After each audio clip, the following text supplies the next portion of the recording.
Спорттық гимнастика Теміртау қаласында жыл өткен сайын даму үстінде.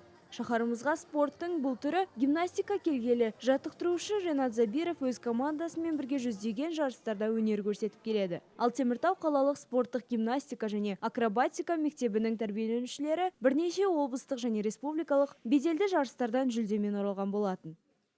По нашему совещанию после первого дня результаты, конечно, были непредсказуемые. Жарыстың бірінші күнінен кейін біздің спортшылар күтпеген нәтиже көрсетті. Балалар жоғары деңгейдегі спортшылармен алғаш рет бақ сынасты. Қазылардың айтуынша, біздің спортшылардың соңғы жарыстардан қарағанда біршама дайындығы жоғары.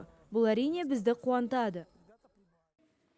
Сайыс Теміртау қаласының дене тәрбиесі және спорт басқармасының қолдауымен өтті. Жарысқа 60-қа жуық жас гимнасттар қатысты.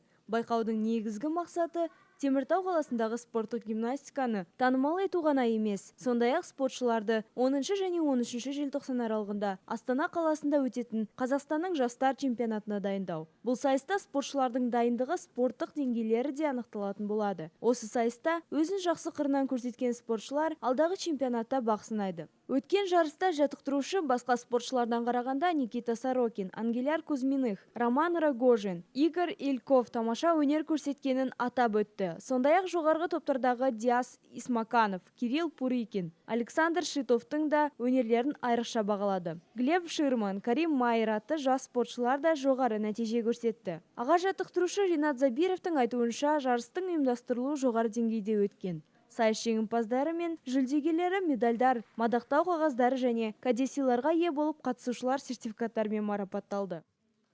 Приглашаем всех желающих городом.